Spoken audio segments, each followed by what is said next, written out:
ভাতের প্লেটে চুল কিসের আলামত জানলে আপনি অবাক হয়ে যাবেন। বর্তমানে আমাদের ভিতরে যে সমস্ত পুরুষরা রয়েছে, যদি ভাতের প্লেটে চুল দেখে অথবা খাবারের যে প্লেট রয়েছে সেখানে যদি চুল দেখে, তাহলে তারা রাগ হয়ে যায়। অ্যাঙ্গার পারসন, এমনভাবে তারা রাগান্বিত হয়ে যায়, স্ত্রীর উপরে অ্যাটাক করা শুরু করে, আঘাত করা শুরু করে, কেন এখানে চুল এলো। মনে রাখবেন, স্ত্রীরা যারা রান্না করে তারা কিন্তু ইচ্ছা করে সেখানে চুল দেয় না, ইচ্ছাকৃতভাবে চুল দেয় না। এখানে কিন্তু অনেক গুরুত্বপূর্ণ একটি বিষয় রয়েছে। এই ভাতের ভিতরে চুল আসলে কি হয়, এটা যদি আপনি জানতে পারেন তাহলে কিন্তু আপনি কখনো স্ত্রীর সাথে খারাপ ব্যবহার করবেন না। অনেক সময় আমরা, স্ত্রী হচ্ছে সবচেয়ে কাছের মানুষ, আমরা সকল মানুষের সাথে ভালো ব্যবহার করি, সকলের সামনে আমাদের চরিত্র ফুটিয়ে উঠাই, কিন্তু স্ত্রীদের সামনে যে ভালো ব্যবহার করতে হবে সেটা আমরা অনেকেই ভুলে যাই। স্ত্রীদের সাথে ভালো ব্যবহার করি না, স্ত্রীদের সাথে বাজে বিহেভ করি, এটা কিন্তু ইসলাম সাপোর্ট করে না। আল্লাহ তাআলা পবিত্র কোরআনুল কারীমের ভিতরে নিজেই বলে দিয়েছেন। আপনি পবিত্র কোরআনুল কারীম খুলেন, 4 নম্বর পারার 20 নম্বর পৃষ্ঠার 3 নম্বর লাইন, সূরা নিসায়ের 19-19 নম্বর আয়াতে আল্লাহ তাআলা বলেন, ওয়াশিরুহুন্না বিল মারুফ, you treat your wives well.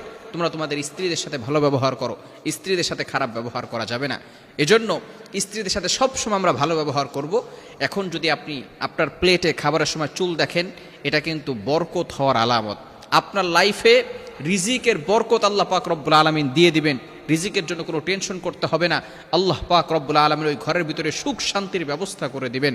এবং অবশ্যই ইচ্ছাকৃতভাবে নয়, যদি হঠাৎ করে দেখেন আপনার প্লেটের ভিতরে চুল চলে আসছে, এটা কিন্তু রিজিক বর্ষণ হওয়ার একটি চমৎকার আলামত। এবং আল্লাহ পাক রব্বুল আলামিন ওই ঘরের ভিতরে বরকত নাজিল করে দিবেন। বিশেষ করে এই জন্য আমরা সবসময় স্ত্রীদের সাথে ভালো ব্যবহার করব। এই ভালো ব্যবহার আপনাকে জান্নাত পর্যন্ত নিয়ে যাবে।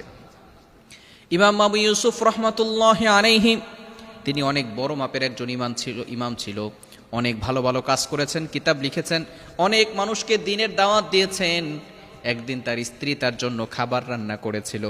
খাবার রান্না করার পরে ইমাম আবু ইউসুফ রাহমাতুল্লাহি আলাইহি খাবারটা খেলেন।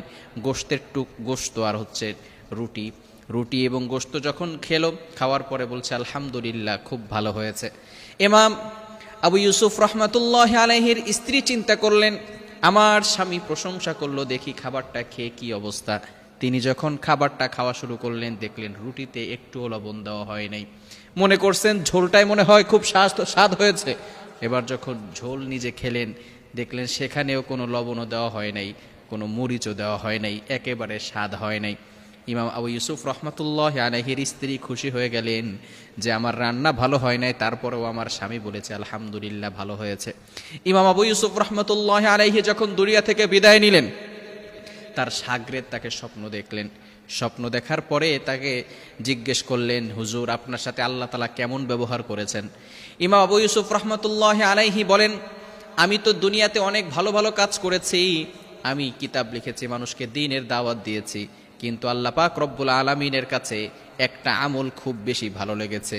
ওই আমলের কারণেই আল্লাহ তাআলা আমাকে জান্নাতের ব্যবস্থা করে দিয়েছেন। ওই একটা আমলই হচ্ছে, আমি আমার স্ত্রী একদিন রান্না করেছিল, ভালো হয় না, আমি বলেছি আলহামদুলিল্লাহ ভালো হয়েছে, স্ত্রীর প্রশংসা করেছি, স্ত্রী খুশি হয়ে গিয়েছে।